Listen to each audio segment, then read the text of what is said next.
¿Se puede perder la salvación? Es decir, un cristiano que ha sido salvo puede en algún momento de su vida perder su salvación e ir al infierno cuando muera. La respuesta a estas preguntas ha dividido al cristianismo casi a todo lo largo de la historia. Pero aún en nuestro tiempo, el protestantismo está dividido en cuanto a este tema. Y esta división no es una división equitativa. Más del 70% de la población protestante de nuestro país sostiene o responde que sí, que la salvación se pierde. Esto es, más del 70% de los protestantes de nuestro país sostienen que la salvación se puede perder. Un alarmante, entonces, 70% de la población protestante de nuestro país vive entonces sin seguridad respecto a su propia salvación, pues ya que cree que su salvación se pierde, vive todo el resto de su vida sin saber si de verdad terminará en el cielo o no, o terminará en el infierno.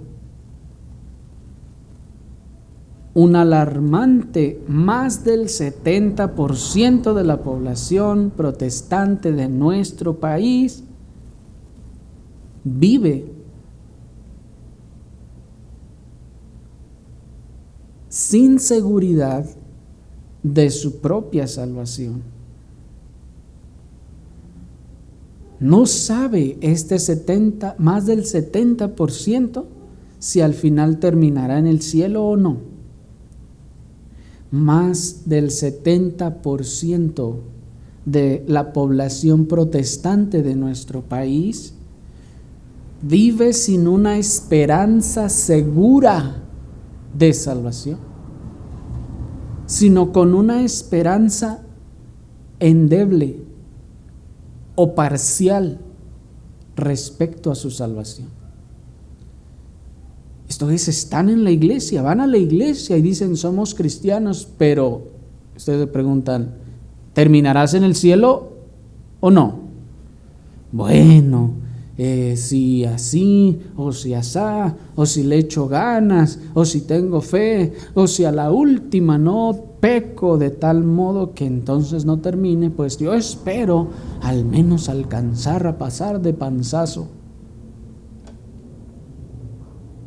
Pero hermanos, ¿será este tipo de inseguridad la esperanza que vino a traer Cristo el Salvador? Para eso vino Cristo, la segunda persona de la deidad, se encarnó para eso, para traer algo, pues, que quién sabe si sí, quién sabe si no. ¿Sería para todo lo que le alcanzó su sacrificio en la cruz? ¿Para traer una posibilidad de ser salvo? Es decir, que yo diga, creo en ti, pues sí, has muerto por mí, para que me des la posibilidad de que algún día llegue a estar en el cielo. Porque si yo creo que se pierde mi salvación, entonces que llegue a estar en el cielo solo es una posibilidad. ¿Me explico? No una seguridad, no una realidad.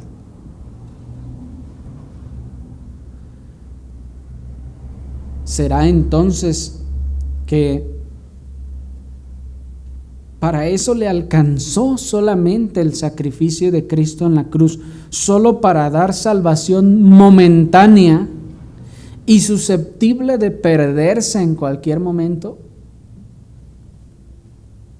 Imaginen eso, hermanos. Sufrió la ira de Dios por nuestros pecados, castigado en la cruz por nosotros, toda la ira de Dios comprimida por todos los pecados de su pueblo durante esas agonizantes horas hasta morir, para que tengamos la salvación por unos días o meses o tal vez años y luego ya no. ¿Hace eso sentido? Miren lo que nuestro Señor Jesucristo responde respecto a estas preguntas. Acompáñenme a el Evangelio de nuestro Señor Jesucristo según Juan, en el capítulo 6, en el versículo 39 y 40. Juan 6, 39 y 40, siguiendo la sucesión de los acontecimientos con nuestro Señor Jesucristo en los Evangelios. Estamos en el versículo 39. El 38 lo vimos la vez pasada, que dice: porque he descendido del cielo no para hacer mi voluntad, sino la voluntad del que me envió. Y esta es la voluntad del Padre, el que me envió, que de todo lo que me diere, no pierda yo nada, sino que lo resucite en el día postrero. Y esta es la voluntad del que me ha enviado, que todo aquel que ve al Hijo y cree en Él tenga vida eterna, y yo le resucitaré en el día postrero. Hasta allí.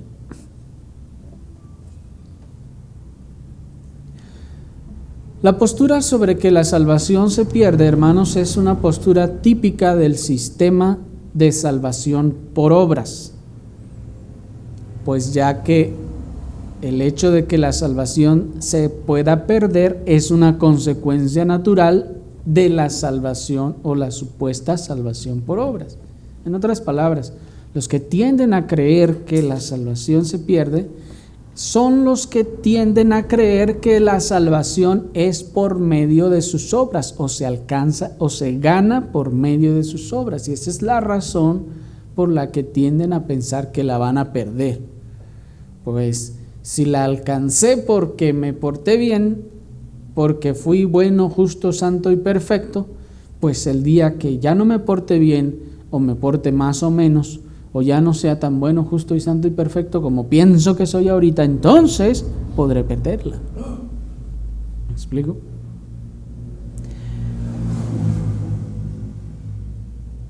En el tristemente errado sistema de salvación por obras, Cristo solo ha hecho una parte, piensan ellos, y dicen: y tú tienes que hacer la tuya. Cristo ya te salvó, dicen, ahora tú tienes que hacer tu parte. Él nada más te iba a perdonar, dicen ellos, y a partir de ahí tú le tenías que echar ganas hasta que llegaras. Ese es, hermanos, parte de ese tristemente célebre pero errado sistema de salvación por obras. Esa es salvación por obras también. Pues cuando nosotros les preguntamos: oye, ¿tú crees que la salvación es por gracia o por obras? Ellos nos van a responder: no, pues claro, es que es por gracia. Difícilmente alguna congregación protestante nos va a decir: no, la salvación es por obras. No, hermanos, todos nos van a responder: no, la salvación es por gracia. Ok, entonces, ¿qué tengo que hacer para ser salvo? Y ahí es donde ya empiezan las obras.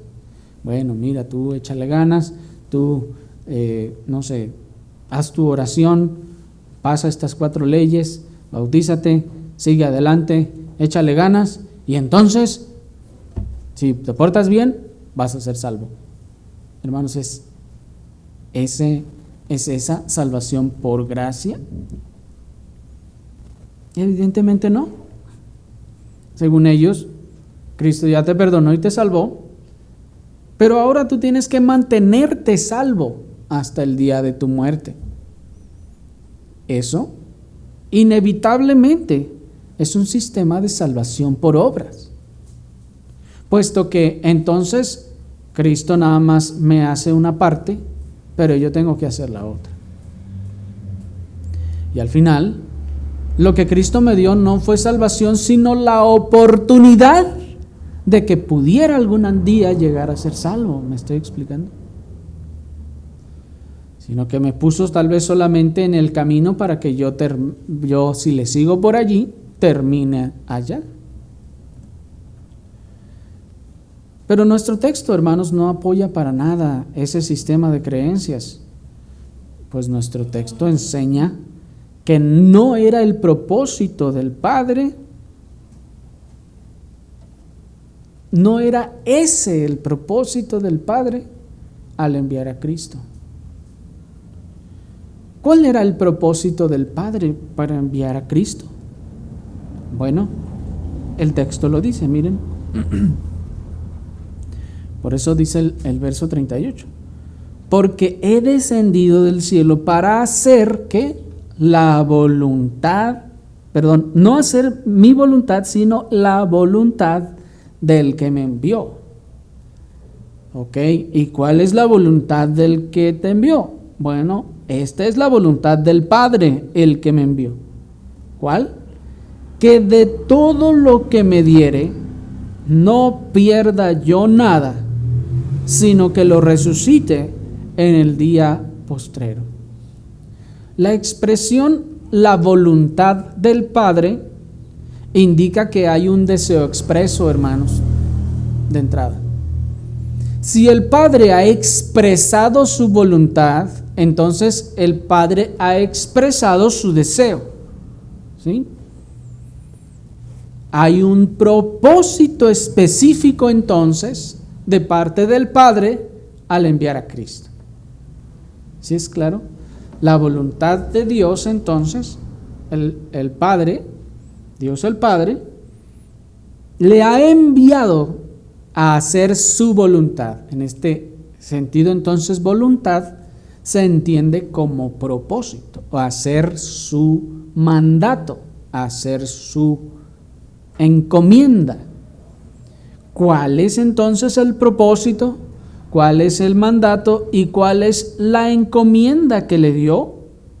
Que de todo lo que me diere, no pierda yo nada, sino que lo resucite en el día postrero. De tal forma que nuestro Señor Jesucristo, al encarnarse y venir a esta tierra, no vino a la ventura como algunos cantan. Él no vino a esta tierra a ver qué sucedía, sino que había un muy perfectamente elaborado plan para garantizar la salvación de los creyentes. Imaginen si Dios no tuviera el control entonces de toda su creación y del hombre mismo, como algunos piensan, y entonces no hubiera resultado su plan salvador. Entonces Cristo, según ellos, habría venido pues no a salvar, sino a ver qué pasa. ¿Me estoy explicando? Cristo pues viene a hacer la voluntad del Padre. Ciertamente Cristo se encarnó con un propósito. ¿Cuál es ese propósito? El del Padre. ¿Cuál es ese propósito entonces? Él ya nos lo dice, que de todo lo que me diere, no pierda yo nada. Cristo pues se encarnó con el propósito de ganar el perdón de los pecados de su pueblo con su sacrificio en la cruz. Pero ese no era el único propósito de Cristo. Ese no era el único objetivo del plan salvador por el cual el Hijo de Dios se humilló hasta lo sumo. Pues en el sistema de salvación por obras, se piensa que lo único que ganó Cristo en la cruz fue perdón y ya. Y habiendo ganado el perdón, entonces se piensa y se dice, entonces toda la cuenta de todos, todo el marcador de kilometraje de pecados, se resetea y termina en ceros, y entonces ya puedes entrar al cielo, ya no tienes culpa ni pecado. Pero hermanos, sabemos que eso no nos hace dignos del cielo. Eso solo perdona nuestros pecados. Pero hermanos, ese no era el único objetivo de Cristo, venir a perdonar pecados. Nuestro Señor Jesucristo nos está revelando aquí otros dos de los propósitos del plan salvador divino. Cuando nos dice que de todo lo que me diere no pierda nada, sino que lo resucite en el día postrero, vemos dos propósitos incluidos en la voluntad del Padre. Dos propósitos que fueron encomendados a Cristo como parte de su labor y de su tarea en el plan eterno de redención. Y este primer propósito es, uno, que no pierda yo nada, si se fijan, y segundo, que lo resucite en el día postrero.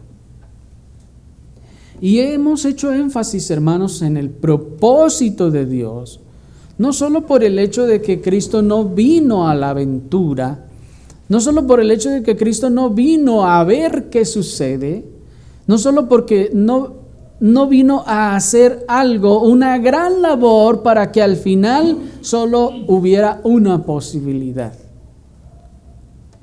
No, hermanos, el ser más digno del universo, Dios mismo, se humilló hasta lo sumo, hasta lo más bajo que ninguno de nosotros se ha humillado, para solamente dejarnos la posibilidad de que si le echamos ganas podamos ser salvos.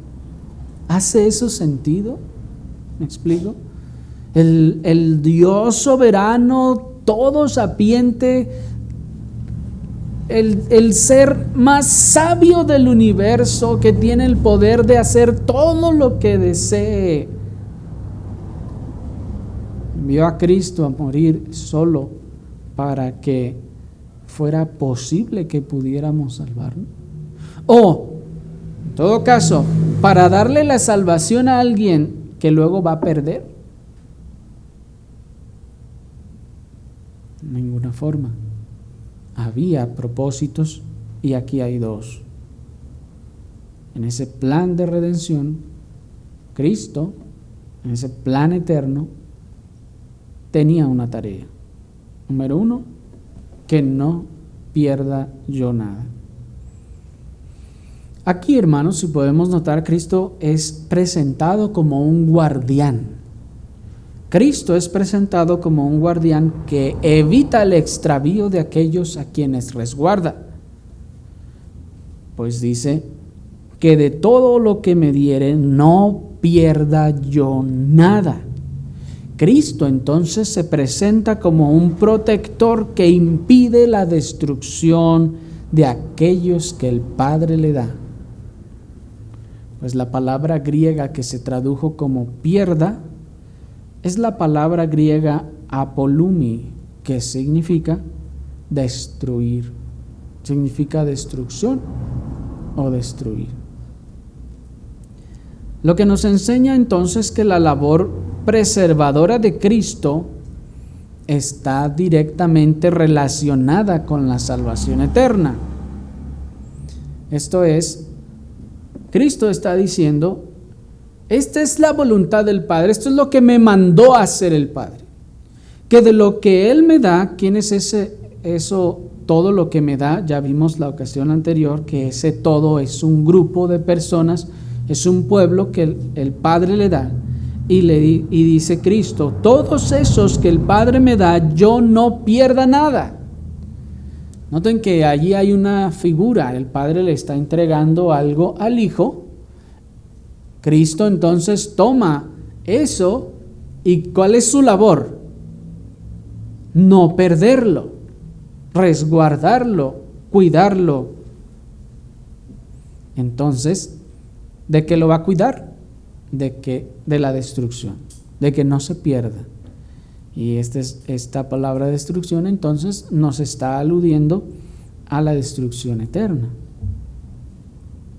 El Señor está diciendo, este es el propósito por el que el Padre me envió, que de todo lo que me diere, no pierda yo nada, no deje que nada se pierda, sino que lo preserve de la destrucción.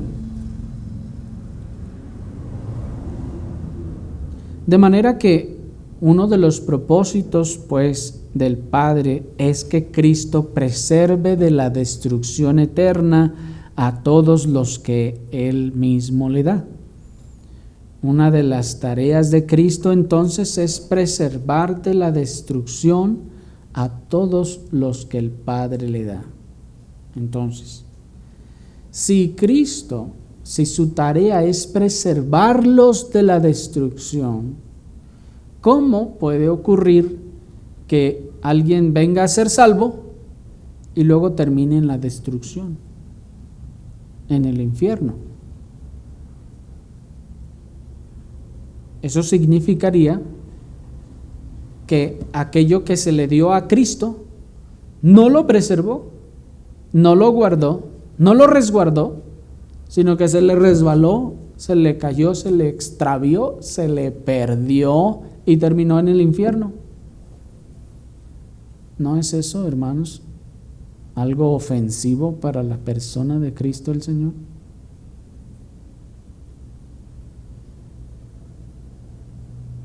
Noten que hemos dicho preservar como de una acción permanente y no única. El Señor ha de preservar como una acción permanente y no como un acto único. Pues no se trata de que el Señor nos perdona una vez, librándonos de la destrucción eterna, y ya a partir de allí, ya estamos por nuestra cuenta. Y a partir de allí, entonces ya Él se desatiende de nosotros y ya cada quien anda por su camino. Sino que la voluntad del Padre, el propósito del Padre es que resguarde a todos los que le da. ¿Hasta cuándo? Hasta que los resucite a todos. Es decir, en la figura que el Señor nos presenta, el sistema de salvación por obras diría algo así, como que el Señor le da a los creyentes a Cristo, Cristo los agarra por un ratito y luego los pone allá, ya que se le sigan solos para agarrar al otro, y luego lo vuelve a poner allá y lo pasa para allá. ¿Sí me explico? ¿Por qué? Porque lo agarra, sí, lo resguarda por un momento, pero luego lo deja allá para que le siga. Ya tú ya de ahí síguele para allá, vete por aquí y ya vas a llegar. Así es como entonces estar representando a Cristo ese sistema de salvación por obras, en donde Cristo nomás te ha salvado, pero tú tienes a partir de ahí que echarle ganas. ¿Me explico? Lo cual no tiene nada que ver con lo que el texto nos está diciendo, que el Señor tenía la tarea de que todo aquel que se le era dado, Él lo había de preservar. La voluntad del Padre y el propósito del Padre era que los resguardara. ¿Cuánto tiempo? ¿Un ratito en lo que los salva y luego ya dejarlos solos? No, sino es una preservación constante, no es un acto único en donde Cristo te salva y dice, yo ya te salvé, ya estás por tu cuenta, ahí nos vemos. No, sino que Él los había de resguardar, dice el texto, ¿hasta cuándo? Hasta que los resucite, sino que los resucite, dice, en el día postrero. De tal manera entonces, hermanos, que el sistema que piensa o dice que el creyente es salvo mientras que se mantenga él salvo o se mantenga en obediencia y que luego puede perder la salvación, hermanos, no es compatible con lo que la Escritura enseña.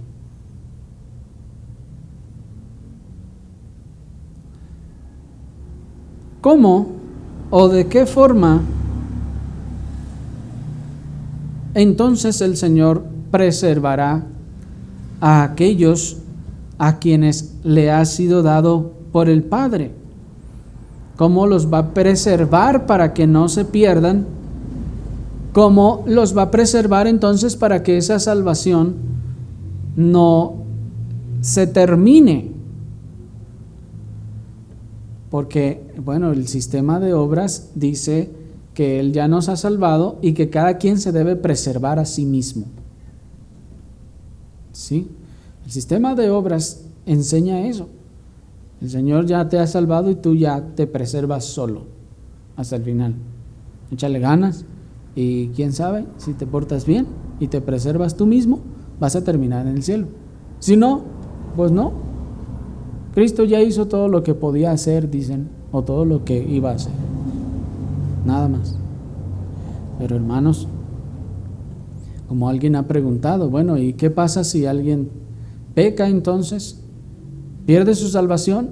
La respuesta de ellos es, bueno, depende de qué depende, pues de los pecados. Bueno, si alguien peca terriblemente, ¿pierde su salvación? Algunos contestarán, sí. Bueno, y si luego se arrepiente y vuelve a creer, ¿vuelve a tener la salvación?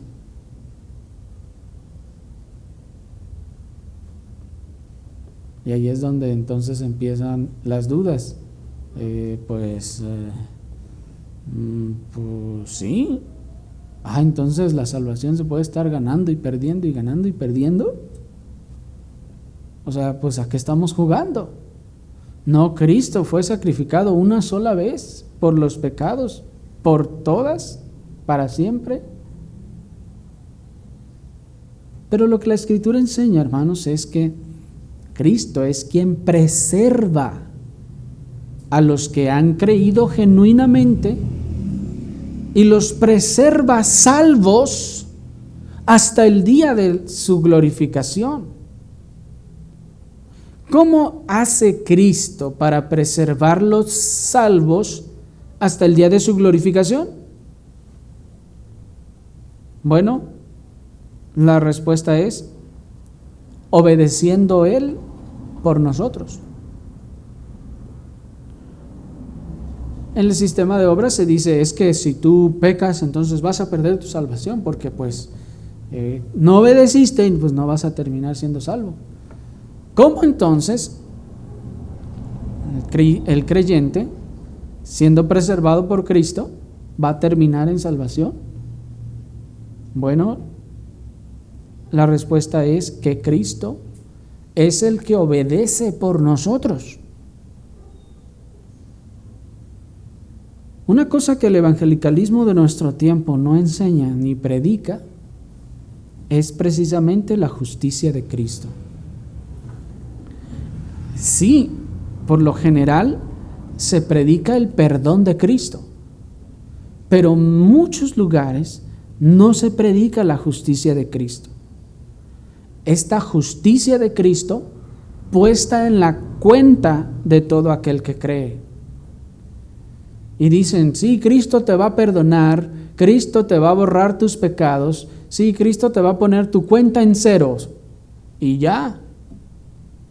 Pero no se predica, hermanos, la justicia de Cristo. Esto es, que la obediencia de Cristo es puesta en la cuenta de todo aquel que cree.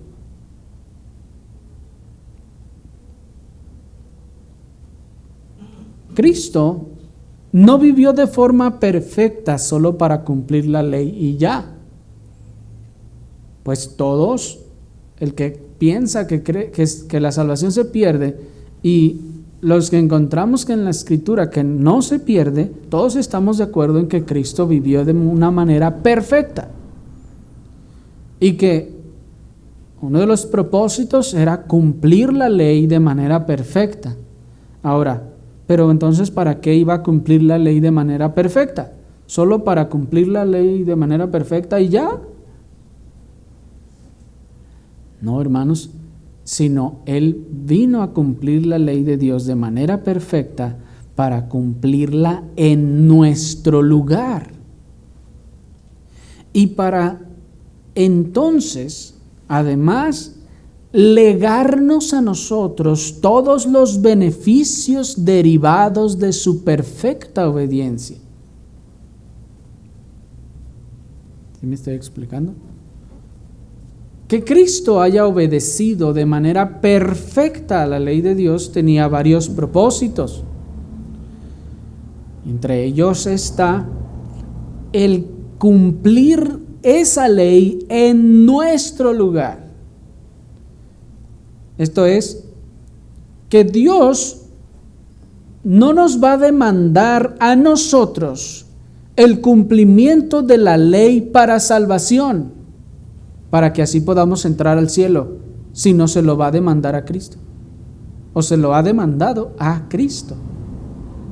Él ha obedecido en nuestro lugar para que entonces su obediencia nos cuente a todo aquel que cree. ¿Me explico? Y además, para legarnos o dejarnos como legado todos los beneficios derivados de su obediencia. Y bueno, allí hay muchos beneficios. De tal manera entonces que nuestra salvación no es obtenida ni está sostenida en nuestro cumplimiento de la ley, sino en el cumplimiento de la ley por parte de Cristo. ¿Cierto? Nuestra salvación no está obtenida por nuestra obediencia, por nuestra propia obediencia, sino por la obediencia de Cristo. Y ahí es donde erra el que cree que la salvación se pierde, porque dice, entonces tengo yo que obedecer, tengo que portarme bien para poder entrar en el cielo. O entonces, ¿y qué con la obediencia de Cristo? Bueno, dirá él, es que su obediencia pues nomás fue para él, le contó a él y ya. Pero la Escritura dice por toda la Biblia que Cristo tiene un pueblo, que Él ha traído a los suyos, que Él es el primogénito de muchos hermanos. De tal forma entonces que su obra es extensiva a todos a quienes Él representa como mediador. De tal forma entonces que por eso decimos que es un sistema de salvación por obras, el que piensa que se pierde la salvación porque está basando su salvación a que le va a echar ganas de aquí hasta que se muera o hasta que venga el Señor, que va a obedecer, que va a ser bueno, que va a ser santo de aquí hasta que venga el Señor. ¿Qué es eso? Está buscando cumplir Él la ley para que por su cumplimiento de la ley, su cumplimiento propio, tenga vida eterna. ¿Qué es eso? Salvación por obras. ¿Me explico? Está basando su salvación en sus propias obras. Pero hermanos, la Escritura nos enseña que la salvación no se obtiene por mi obediencia a la ley, sino por la obediencia de Cristo. La salvación no se sostiene, es decir, no se mantiene ni se preserva por mi obediencia, sino por la obediencia de Cristo. Si se sostuviera por mi obediencia, entonces se cae al minuto o menos. Pero la salvación se sostiene por la obediencia de Cristo.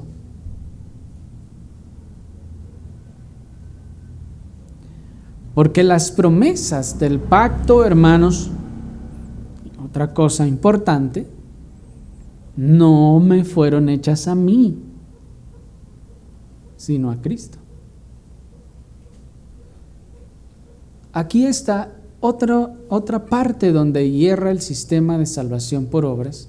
Otra vez el que piensa que la salvación se pierde, porque una vez más piensa que Cristo ya le salvó, sí, que de ahí en adelante le tiene que echar ganas portarse bien hasta que llegue al cielo, otra de las cosas en las que hierra es que piensa que la promesa de portarse bien y cumplir la ley y entrar al cielo fue hecha a él. Como que Dios le dijo piensa que como que Dios le dijo a toda la humanidad: a ver, pórtense todos bien y cumplan la ley y van a estar conmigo acá en el cielo. Y les dice a todos, ¿sí me explico? Como si fuese un llamado para todos, como si esas promesas de gracia y salvación fueran hechas a nosotros, como si el pacto de la promesa fuera hecho a nosotros, los hombres, a todos en general.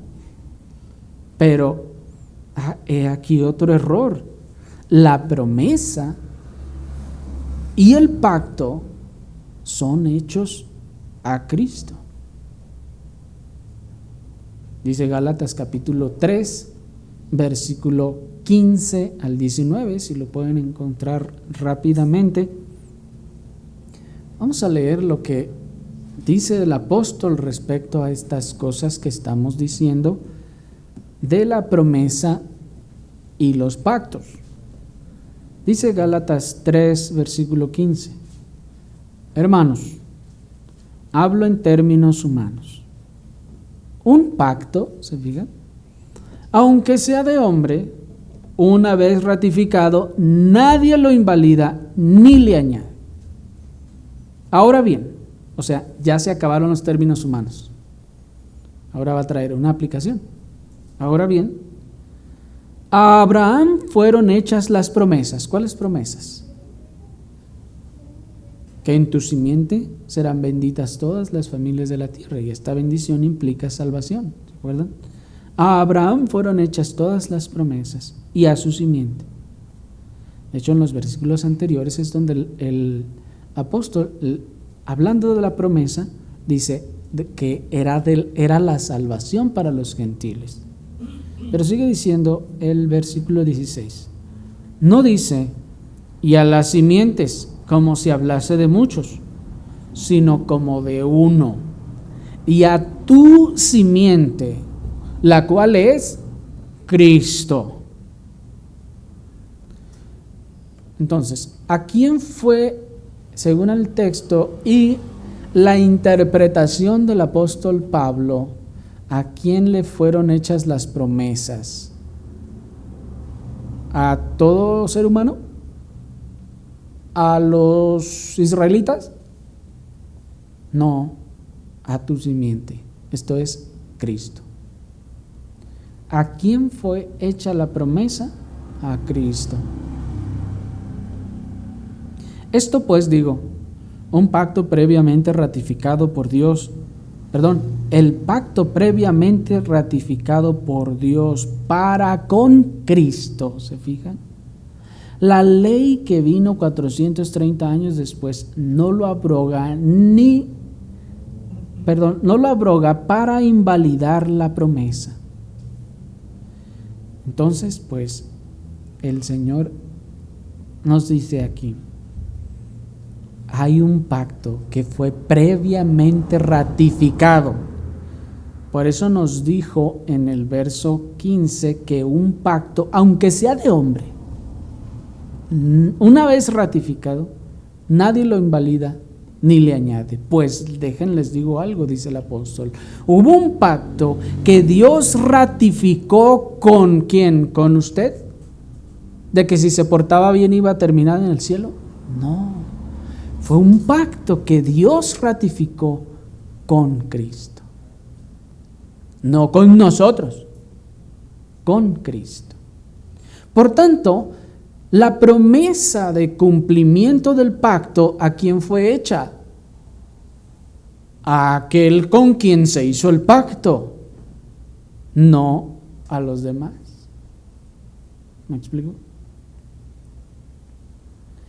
Esto pues digo, el pacto previamente ratificado por Dios para con Cristo, la ley que vino 430 años después, no lo abroga para invalidar la promesa. Porque si la herencia es por la ley, ya no es por la promesa, pero Dios la concedió a Abraham mediante la promesa. Entonces, ¿para qué sirve la ley?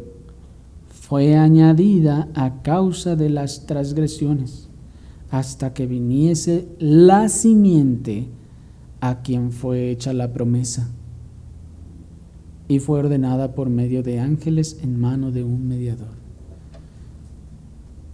Toda la ley ceremonial que llegó y demandaba cumplimiento, nos dice el apóstol, ¿por qué entonces fue añadida?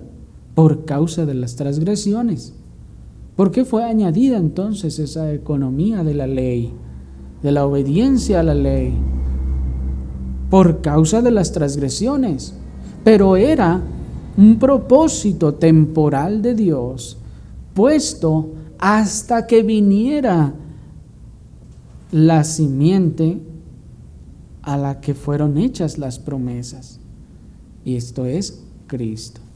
Entonces, la ley que fue añadida en la economía del antiguo pacto, fue añadida con el propósito o a causa de las transgresiones, y tenía entonces una caducidad. ¿Cuál era su caducidad? Hasta que llegara la simiente a la cual fueron hechas las promesas. Por eso dice en el verso 18, pues si la herencia es por la ley, ya no es por la promesa, pero Dios la concedió a Abraham mediante la promesa. En otras palabras, la promesa, hermanos, o la herencia, que en este caso es la salvación, la herencia es por la promesa y nunca fue por la obediencia a la ley.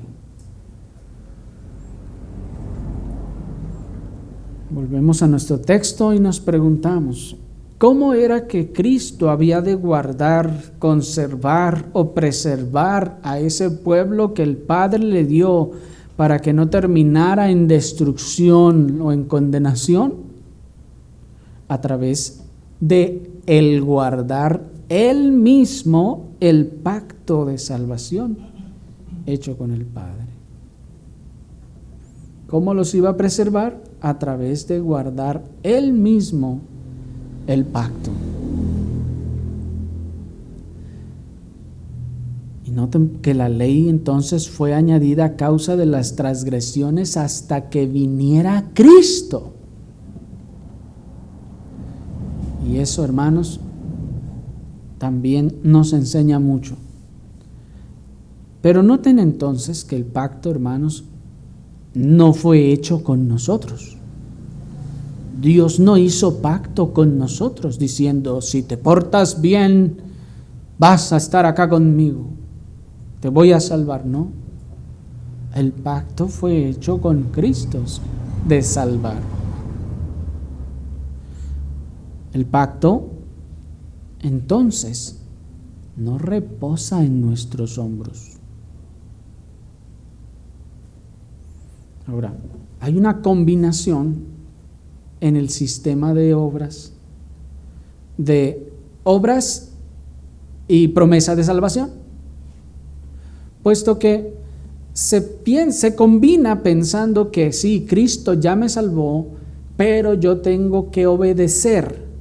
Y ambas cosas, según leímos, son excluyentes. Dice el verso 18, pues si la herencia es por la ley, ya no es por la promesa. Si piensas que vas a obtener la herencia de la vida eterna por la obediencia de la ley, entonces, ¿para qué introduces la promesa? ¿Cuál promesa? De salvación por Cristo. Es decir, o te vas por la obediencia a la ley o te vas por la promesa. Una de las dos. No puedes combinar las dos porque ambos son dos cosas distintas. Pero el evangelicalismo combina estas dos cosas, tomando la promesa y luego añadiéndole la ley, la obediencia de la ley. ¿Sí me explico?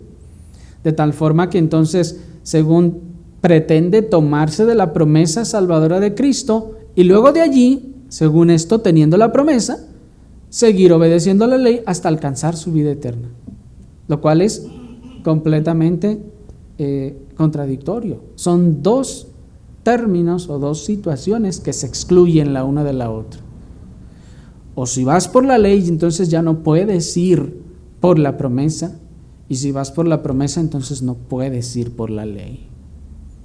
Si vas a confiar entonces en la salvación de Cristo por medio de la promesa, del pacto hecho a Él, entonces ya no vas por la ley. Ya no puedes ni debes ir por la ley, sino por la promesa. Y si te vas a agarrar de tu obediencia, de que le vas a echar ganas y vas a terminar en el cielo, entonces no metas a Cristo en esto, no metas a la promesa en esto. ¿Me estoy explicando? Es lo que dice el texto. Son dos cosas excluyentes. Porque el pacto entonces, ese pacto de la promesa salvadora, no descansa, no reposa en nuestros hombros, sino en los de Cristo. Esa promesa fue hecha a Cristo, salvación para todos los gentiles. Y salvación no significa obediencia a la ley y entonces recompensa, porque eso ya no es salvación. Salvación implica perdido, salvado. Pero en la obediencia no hay ningún perdido. ¿Sí me explico? El que pretende obedecer a la ley no está perdido. Solamente obedece y obtiene la recompensa por obedecer. Ahí nunca hubo perdición ni salvación. Solo recompensa por obediencia. ¿Se dan cuenta? Son dos sistemas diferentes que el evangelicalismo ha combinado en nuestro tiempo.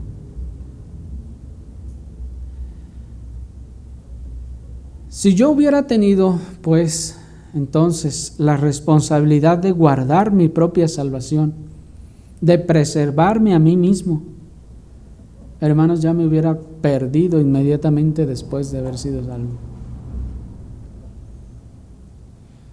Pues si somos conscientes de nuestra pecaminosidad y si somos conscientes de que la Escritura enseña que con un solo pecado hemos quebrantado toda la ley, entonces inmediatamente yo hubiera perdido mi salvación.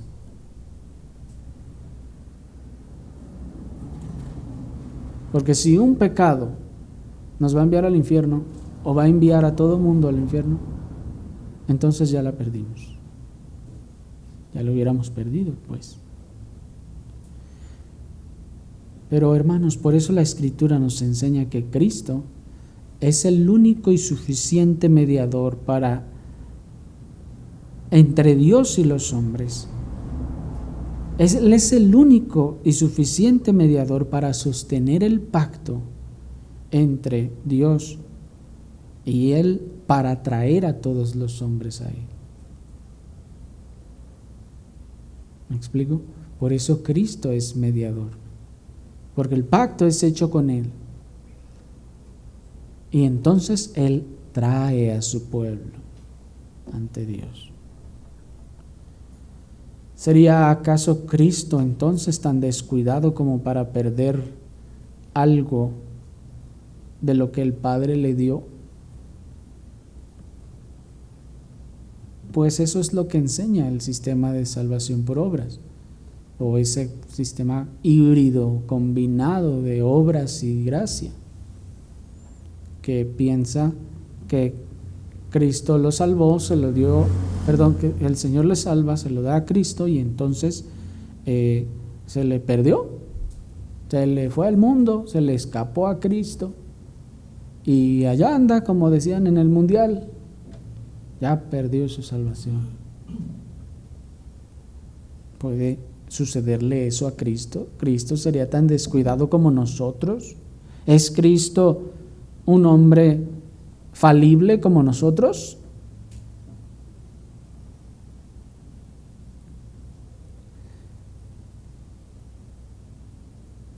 Hermanos, Cristo de ninguna forma entonces perderá a nadie que el Padre le ha dado.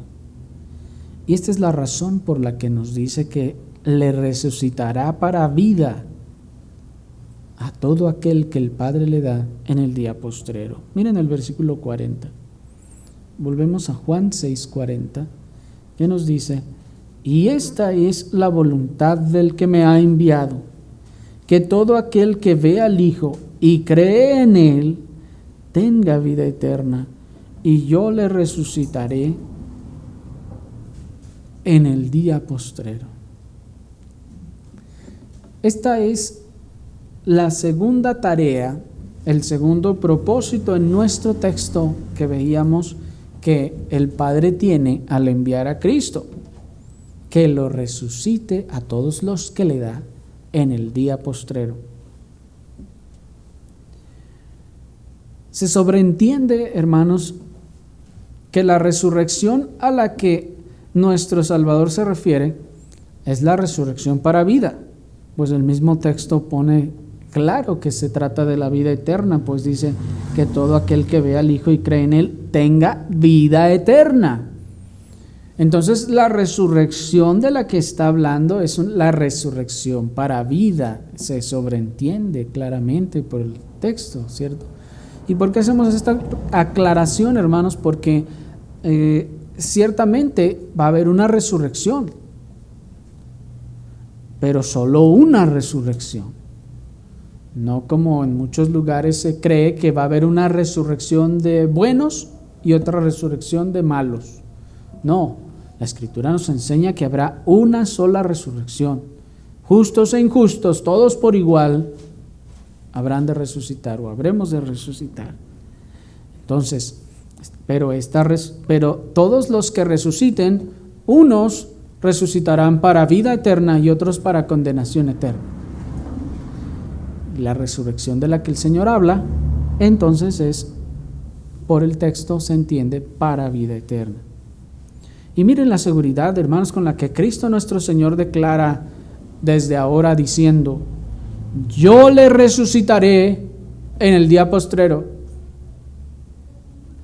No dice: todo lo que el Padre me da lo voy a tener aquí, y si no se me pierde, si no se me escapa, si no peca y pierde su salvación, quién sabe, tal vez si yo medio, a ver si lo alcanzo a resucitar aquel día.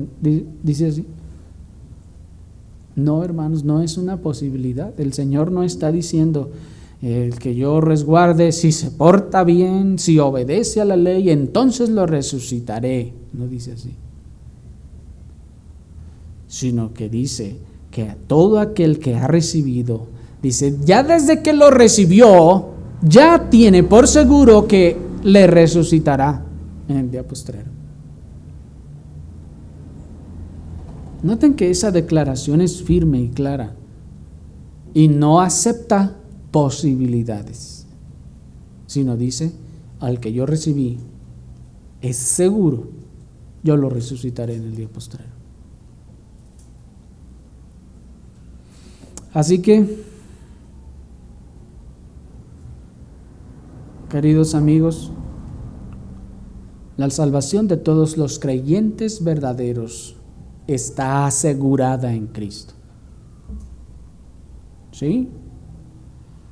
La salvación de todos los creyentes verdaderos está asegurada en Cristo, porque Cristo es quien la resguarda. ¿Sí me explico? Allá en el sistema de obras, ellos piensan que tienen salvación y cada uno la guarda, y por eso la pierde, o piensa que la pierde, pues. Pero la salvación de los creyentes verdaderos está resguardada en Cristo, por Cristo. Y es Cristo el que o la pierde o la preserva. ¿Y qué creen que va a pasar? La salvación de todos los creyentes verdaderos es segura, porque fueron partícipes del nuevo pacto. Un pacto que no fue hecho con ellos y cuyas promesas y beneficios fueron prometidos a Cristo. Cristo los da a los que van a Él, y dice, al que ve al Hijo y cree en Él, les da esos beneficios, se los regala.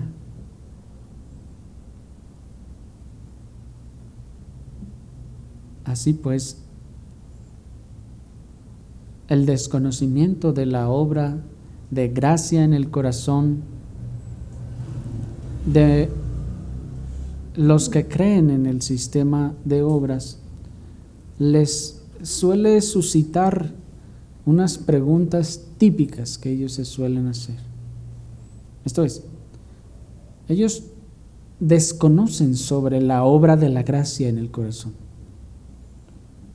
que es otra cosa que tampoco se enseña en el evangelicalismo de nuestro tiempo, la obra de la gracia en el corazón. Pues por lo general se deja que el hombre, o más bien como no se enseña que hay una obra de gracia actuando sobre el corazón, se dice pues cada quien anda por su propia cuenta y cada quien que le eche ganas y cada quien que termine a ver cómo le hace.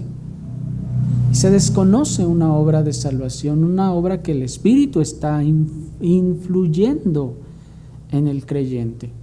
Y ya que se desconoce esto, entonces al oír que enseñamos que la Escritura dice que la salvación no se pierde, entonces dicen, entonces significa que una vez salvo, siempre salvo.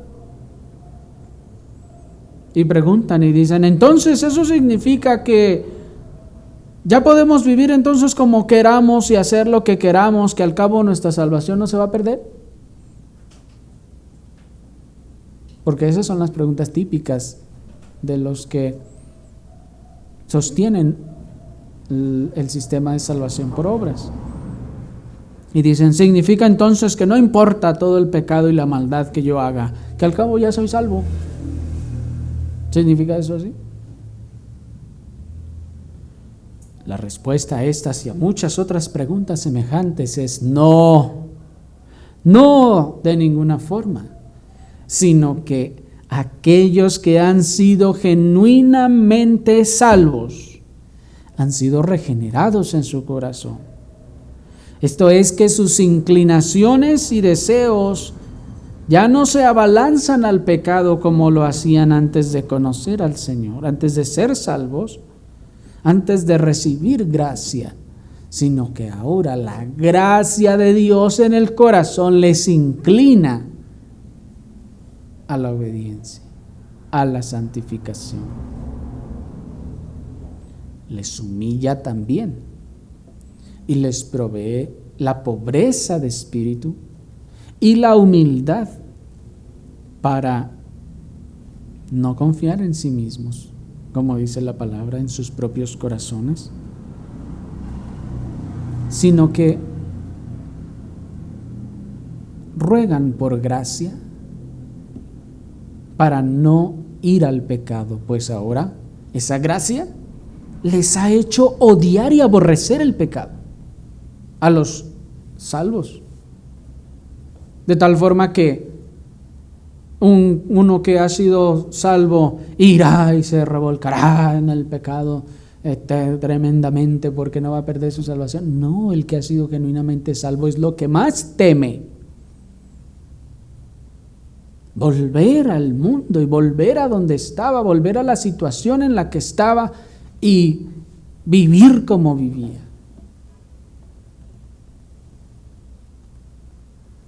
Por eso esa pregunta no tiene nada que ver con la situación o con la obra de la gracia en el corazón.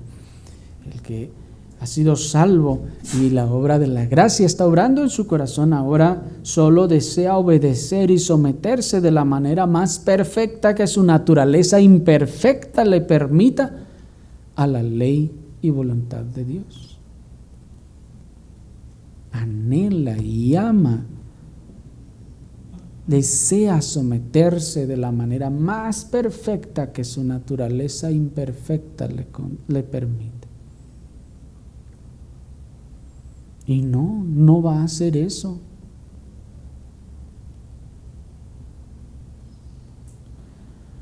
Así que, querido amigo, ¿Has experimentado tú esta clase de salvación? ¿Te ha sido dada tal gracia como esta para odiar el pecado, para temer caer en el pecado, para aborrecer el pecado, para amar y anhelar la santificación y andar en los caminos de Dios? Ahora deseas, anhelas someterte a la perfecta ley de Dios, no quejándote ni refunfuñando como lo hacen en muchos lugares, sino acusándote a ti mismo de ser perverso y malvado.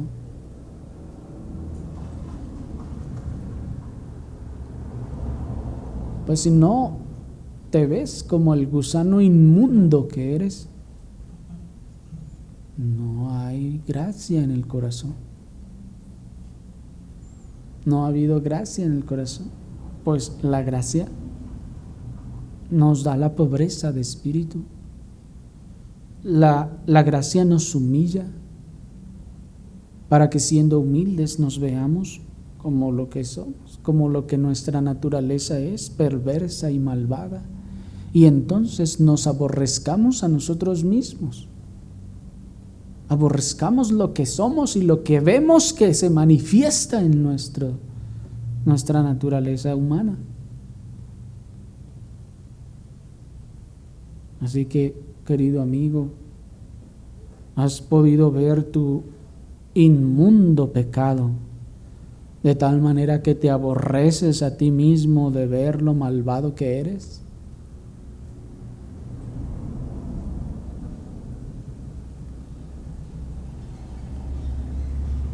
Porque la salvación es segura para todos aquellos que pueden verlo y aborrecerse a sí mismos de tal forma. Pero los que confían en su obediencia, los que esperan estar en el cielo por su buen comportamiento, solo muestran orgullo, vanidad, altivez. Y esa salvación de ninguna forma puede ser segura, pues de entrada ni siquiera existe, pues la gracia de Dios no ha venido sobre ellos. La salvación es segura, querido amigo, para todo aquel que viene humillado, arrepentido y reconociendo la miseria de su pecado y la miseria de sí mismo, porque una cosa y un subterfugio es decir, oh sí, pecado, cochino, malvado, inmundo, guácala, pero yo no. ¿Sí me explico la diferencia? Es bien fácil decir que el pecado es cochino, sucio e inmundo, pero cuando yo soy ese sucio, cochino, inmundo, ahí es donde a veces las cosas ya no son igual. ¿Me explico? Señor, conceda que nos veamos como somos. Abra nuestros ojos a nuestra condición y nos aborrezcamos y hagamos como aquel publicano que fue delante de Dios y se golpeaba a sí mismo diciendo, sé propicio porque soy una basura.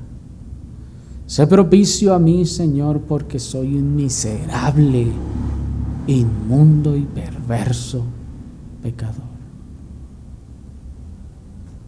Vayan al Señor y díganle eso. Vayan al Señor y díganle con todo su corazón, y Él tendrá misericordia y les dará una salvación que es segura, que está sostenida ya no en ustedes, sino en Cristo el Salvador. Oremos, hermanos, al Señor.